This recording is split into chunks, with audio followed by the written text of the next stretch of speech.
The pistol was already pressed into his stomach, hard enough that he could feel the shape of the metal through his torn uniform. It was cold, steady, and unforgiving. Around him stood German soldiers, their boots planted confidently in the mud, rifles hanging loosely in their hands. They were no longer tense. The fighting had stopped.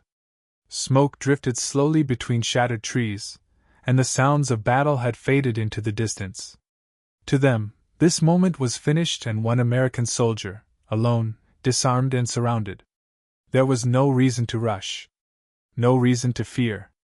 The German officer stepped closer, his face red with anger. He had been shouting for minutes, barking orders and questions in a sharp, furious voice. The words did not matter. The meaning was clear enough. Obey or die. The officer pushed the pistol harder into the American's stomach, just under the ribs, a deliberate act meant to break him. This was how prisoners were made to understand reality. This was where fear usually showed itself. Shaking hands. Lowered eyes. Pleas for mercy spoken in broken words. But the American did none of that. He stood there, exhausted but upright, his face streaked with dirt and sweat, his breathing slow and controlled. His helmet was gone. His rifle was gone. Yet his posture did not change. He did not look at the gun. He did not look at the ground. He looked at the officer's face, calm and focused, as if studying him. For a moment, the officer hesitated, unsettled by the lack of fear in the man in front of him. Then the American laughed. It was not loud. It was not wild. It was short, sharp, and completely out of place. The kind of laugh that belonged in a bar, or at a kitchen table, not on a battlefield with death inches away. The sound cut through the air and hung there, strange and uncomfortable. The German soldiers shifted their weight. One frowned. Another glanced sideways, unsure how to react. The officer stiffened, his confidence cracking for the briefest moment. Men did not laugh like that when they were about to die. The officer shouted again, louder this time, his face inches from the American's. He demanded to know what was funny. He wanted fear. He wanted control. What he got instead was a thin smile, almost relaxed, as if the American knew something he did not. That smile was an insult. It challenged authority. It challenged certainty. And most dangerous of all, it introduced doubt. The battlefield around them seemed to hold its breath. Smoke drifted. A distant explosion echoed far away, a reminder that the war had not stopped, only moved elsewhere. The German soldiers believed they had survived this fight. They believed the danger had passed. They believed this American was finished. They were wrong. Because this moment did not begin with capture. It began hours earlier, when everything had gone wrong. When orders had failed. When men had fallen. When survival had depended not on numbers or weapons, but on decisions made in seconds. The man standing here had already escaped death more than once that day. He had already done things that should not have worked. And now, with a gun pressed into his body and enemies all around him, he was still thinking. The officer leaned in closer, too close, trying to force submission through intimidation. He did not notice the change in the American's eyes. He did not notice how the laughter had bought something far more valuable than courage. It had bought time. And time, in war, can be deadlier than any weapon.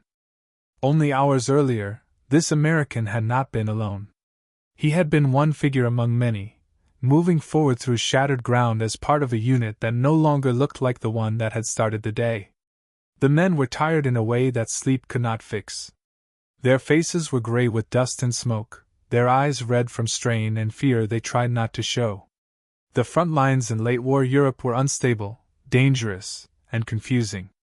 Maps were often wrong. Orders arrived late, or not at all. And the enemy was closer than anyone liked to admit. He was not famous. Not an officer. Not a man anyone expected stories to be told about. Just a regular American soldier who had learned quickly that survival depended on paying attention. He noticed small things. Broken branches. Fresh boot prints. The way birds went silent when troops moved nearby. These habits had kept him alive when others had fallen. He did not think of himself as brave. He thought of himself as careful. And careful men lasted longer. That morning, the mission had sounded simple enough. Advance through contested territory. Secure ground. Push the Germans back another mile. But nothing about it felt simple once they started moving.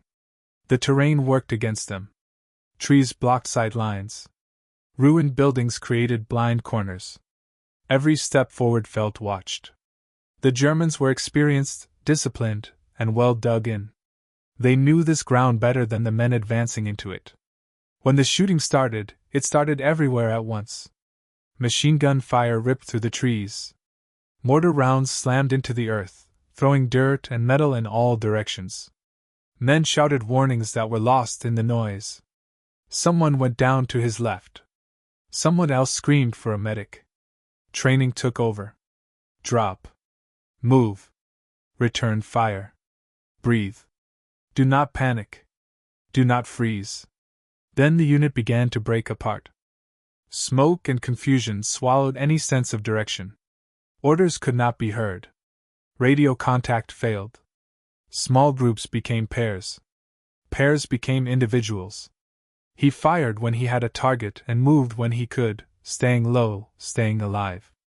At some point, he realized he could no longer see anyone he recognized. The voices around him were no longer English. That was when he knew he was behind enemy lines. He pulled back instinctively, trying to retrace his steps, but the ground no longer looked the same. Landmarks had vanished under smoke and shelling. German voices echoed nearby. Too close. He crawled, waited, listened. Minutes stretched into long, quiet stretches where every sound felt like it could be his last. His ammunition was low. His body ached. His mouth was dry. But his mind stayed sharp. Panic would kill him faster than bullets. He made a decision that would define everything that followed. He would move alone. Slowly. Carefully. He would not run. He would not fight unless he had to. His goal was no longer victory. It was survival. By the time the Germans finally found him, the day had already taken more than it should have. And what they saw was not a defeated man, but one who had already pushed past the point where fear ruled his actions. That was the man now standing in front of the officer. The hours he spent alone behind enemy lines felt longer than the rest of the day combined. Once the noise of the main fight faded, the world became quiet in a way that was almost worse. Every snapped twig sounded like a rifle shot. Every shadow between the trees looked like a waiting enemy. He moved only when he had to, inch by inch, using the ground for cover, stopping often to listen. German patrols passed close enough that he could hear their voices, their laughter, the scrape of boots on stone. More than once, he held his breath until his chest burned, afraid even the sound of breathing might give him away. He was hungry now. His hands shook slightly, not from fear, but from exhaustion. His uniform was torn, streaked with mud and blood that was not all his own. At one point, he found a shallow ditch and lay there for a long time, staring at the sky through broken branches, forcing his thoughts to stay calm. He knew that men who rushed died quickly. Men who waited sometimes lived. The war rewarded patience as much as courage. As the light began to fade, he tried to move again, choosing a direction based on instinct more than certainty. He hoped to find friendly lines, or at least put distance between himself and the enemy. Instead, the ground betrayed him. A sudden movement. A shouted command in German. Rifles raised from behind cover. There was no time to fight. No good position. No escape route. He froze, hands slowly rising, knowing that a single wrong motion would end everything. They stripped him of his weapon immediately. Rough hands searched him, pulling away his gear, his ammunition, anything that could be used against them. One soldier shoved him forward with the barrel of a rifle. Another laughed, already convinced the danger was gone. He was marched through the trees, surrounded on all sides, forced to stumble over roots and debris. Every step reminded him how tired he was, how close he had come to slipping away unnoticed. When they stopped, the officer arrived. the man carried himself differently. His uniform was cleaner. His movements sharp and deliberate. This was someone used to being obeyed. He looked at the American the way a hunter looks at wounded prey, not with fear, but with irritation that the chase had taken effort. Questions came fast and loud. Unit numbers. Positions. How many men? Where were they going? The American said nothing. Silence was the only thing he still controlled. That silence angered the officer. He drew his pistol and pressed it into the American's stomach, hard enough to make the message unmistakable. Around them, the soldiers relaxed, confident that this was the end of the story. Prisoner or corpse, either way, the threat was finished. What none of them knew was that the American had not stopped observing.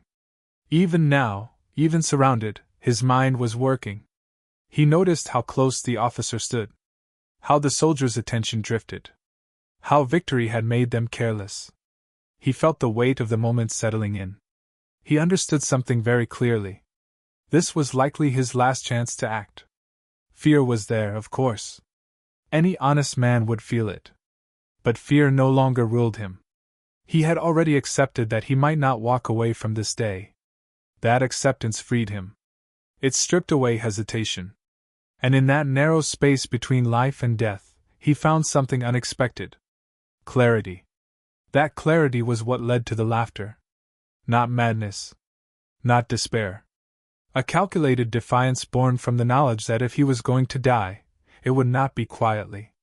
The officer mistook that laughter for weakness. That mistake would cost him everything. The officer leaned in, close enough that the American could smell tobacco on his breath and see the thin line of sweat along his hairline. The pistol remained pressed into his stomach, steady and confident, a symbol of absolute control. The officer believed the moment belonged to him. He believed fear had finally surfaced, twisted into laughter. He did not understand that the opposite was true. Shots rang out. Dirt kicked up around him. A tree trunk splintered inches from his head. He did not look back.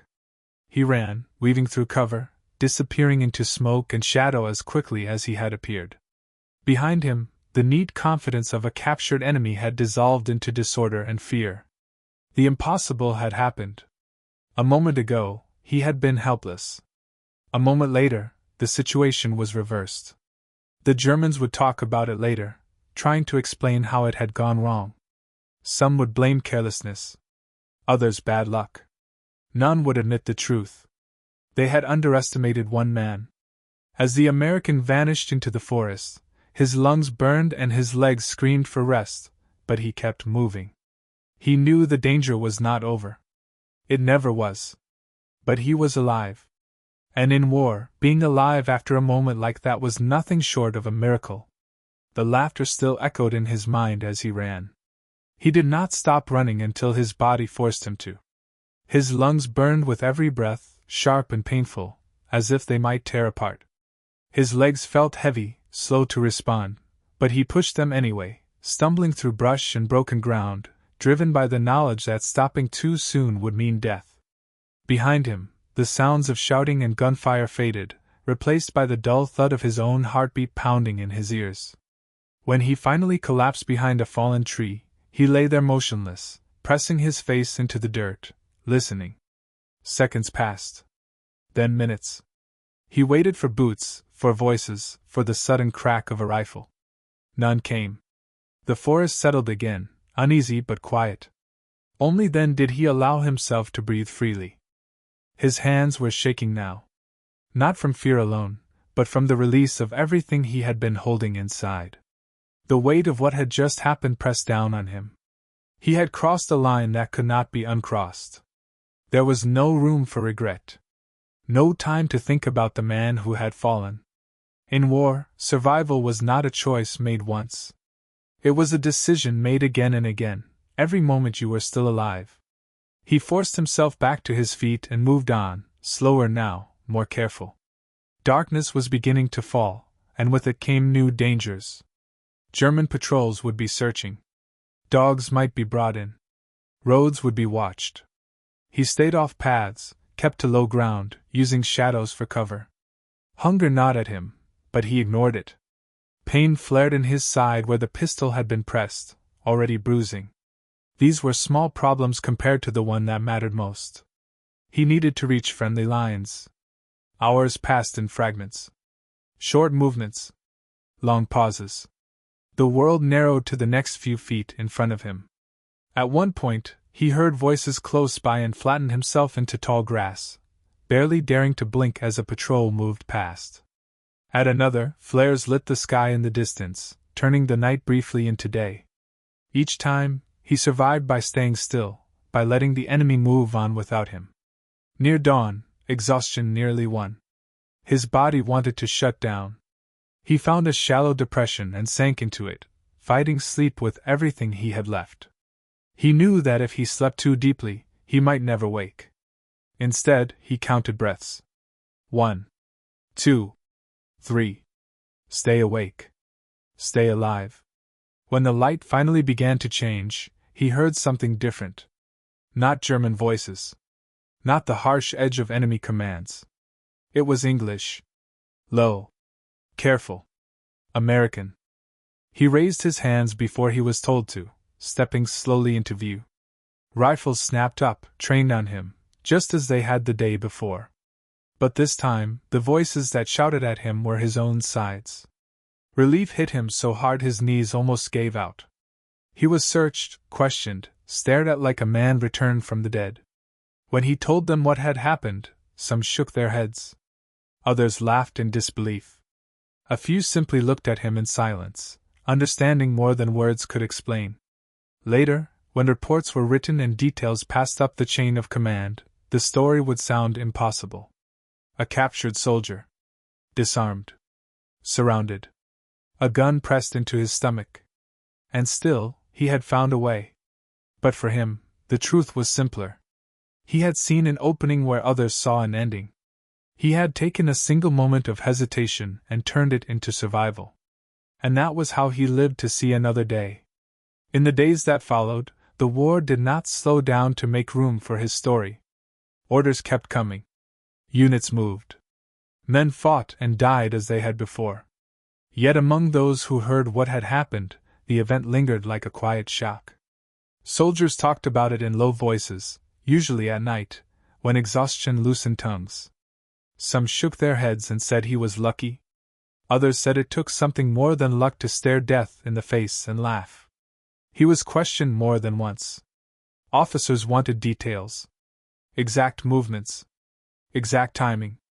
They asked him to repeat the moment again and again, as if hearing it enough times might make it less unbelievable. Each time, he told it the same way. He did not exaggerate. He did not decorate the truth. He simply explained what he had seen and what he had done. To him, it was not a legend. It was a decision made under pressure, no different from any other decision a soldier was forced to make. What stood out to those listening was not the violence. War was full of that.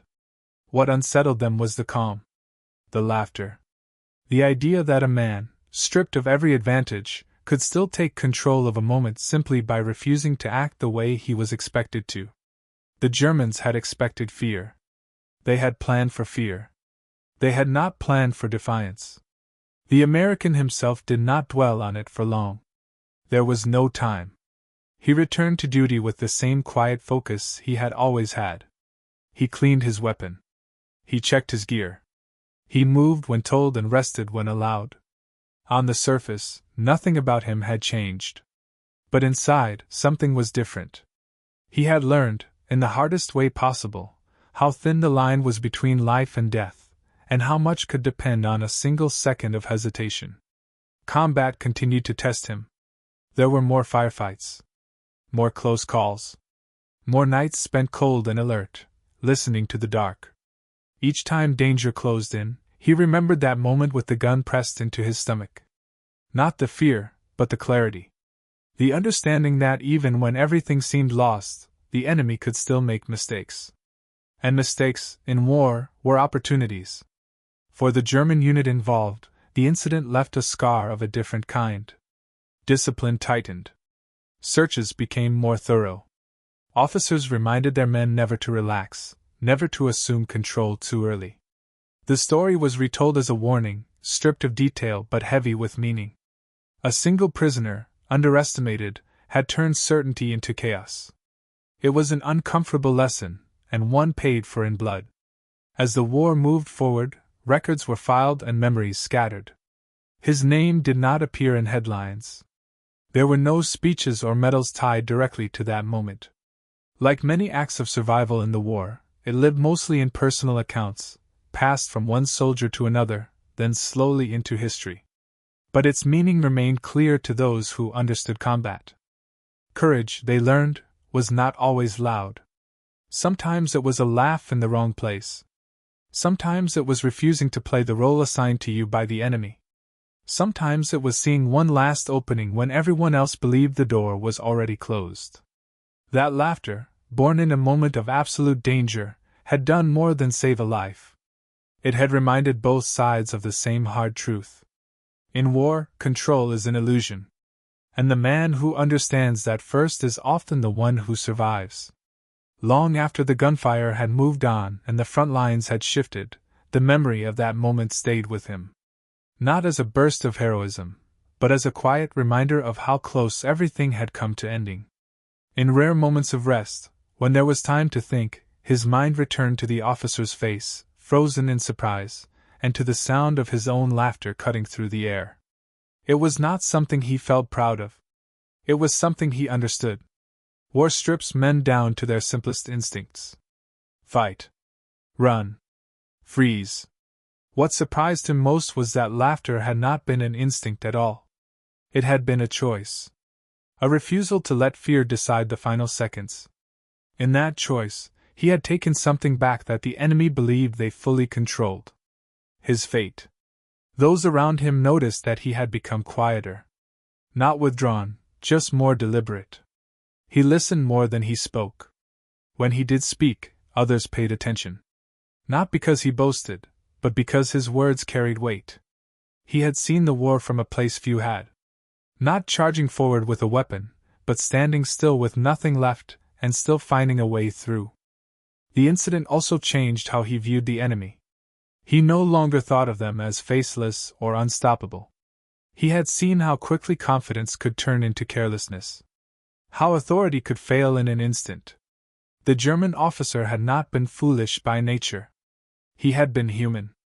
And humans made mistakes, especially when they believed they had already won.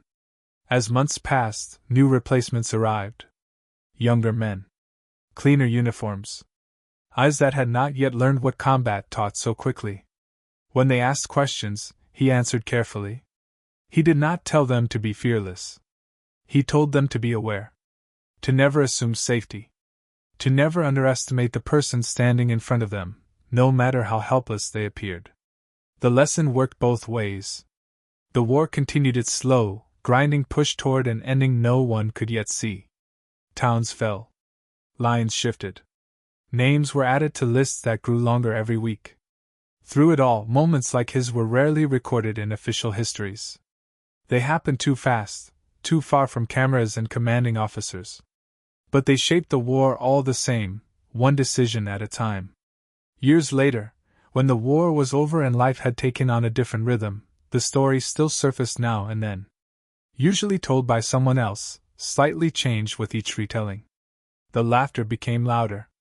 The danger sharper. The moment more dramatic. He rarely corrected them. The truth mattered less than the meaning. The meaning was simple. Courage did not always roar. Sometimes it laughed. Sometimes it confused the enemy just long enough to survive. And sometimes, in a world ruled by violence and fear, that small, human act was enough to turn the outcome. That was the lesson he carried with him long after the uniform was put away. Not that he had defeated death, but that he had met it without surrender. With time, the details of that day began to fade at the edges, but the core of it never left him. The weight of the pistol. The look in the officer's eyes. The silence that followed the laughter. These were not memories that softened. They stayed sharp, reminders of how quickly control could change hands. When people later asked him how he had done it, how he had found the nerve, he struggled to explain. There was no single answer that fit. It had not been courage in the way movies described it. It had been acceptance. He had accepted that he might die right there. And once he accepted that, fear lost its grip. That understanding gave him a strange peace during the rest of the war. Not comfort, but clarity. He still feared artillery. Still felt his stomach tighten before attacks. Still mourned men who did not come back. But he no longer believed that survival was only about strength or weapons. It was about moments. Small openings that appeared without warning and vanished just as fast. Most people never saw them. He had learned to look. Among his fellow soldiers, the story became something else. It became a reminder. When morale dropped and the war felt endless, someone would bring it up quietly. Not as a boast, but as proof that the enemy was not invincible. That even at their most powerful, they could be surprised. The laughter became symbolic, a kind of shared understanding that the war was not only fought with guns, but with nerve and presence of mind. For the Germans who had been there, the moment likely lived very differently. A lesson learned too late. An officer lost because certainty turned into carelessness. War punished mistakes without mercy, no matter the uniform. The incident would have been explained away in reports, stripped of emotion, reduced to a few lines of text. But those who witnessed it would remember the confusion. The sudden collapse of authority. The way control evaporated in seconds. As the fighting pushed on and the end of the war drew closer, moments like this piled up across Europe. Countless small decisions, made by exhausted men under impossible pressure, shaped the outcome more than grand speeches ever could.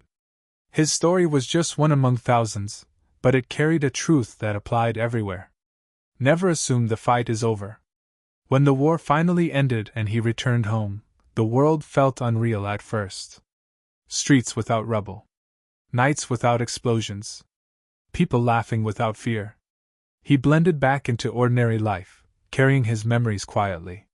He did not seek attention. He did not need it. What mattered to him was that he had lived, when so many had not. And sometimes, when asked about the war, he would pause before answering. Then he would say something simple. That war was unpredictable. That control was fragile. That survival often depended on refusing to behave the way the enemy expected. He never mentioned the laughter unless pressed. But it was always there. A reminder that in one frozen moment, with a gun pressed into his stomach and death certain, he had answered not with fear, but with defiance, and lived to tell the story. The war ended, but moments like that never truly did. They stayed alive in memory, quiet and persistent, long after the noise faded. For him, the moment was never about killing or escaping. It was about choice. In a situation where everything had been taken from him, his weapon, his freedom, his future, there was still one thing the enemy could not control: how he would respond. The German officer had believed the gun decided everything. That steel and authority were enough. He never considered that hesitation could be more dangerous than resistance. That a single unexpected reaction could break the balance of power. In war, certainty is fragile. It shatters easily when challenged at the wrong moment. The American understood something then that many never do. Fear feeds on predictability. It grows when men behave as expected. When someone refuses that script, even for a second, fear changes sides. That second was all he needed. History often remembers generals, battles, and maps with arrows drawn across them. It rarely remembers moments like this. A laugh. A pause. A mistake. Yet these moments shaped the war just as much as any order given from a distant headquarters. They were proof that war was not only about numbers or firepower, but about human minds pushed to their limits. He never thought of himself as fearless. He knew better. Fear had been there, loud and heavy. But it did not win. And that, more than anything else, was what mattered. When death stood inches away and demanded surrender, he answered with laughter. And in doing so, he survived.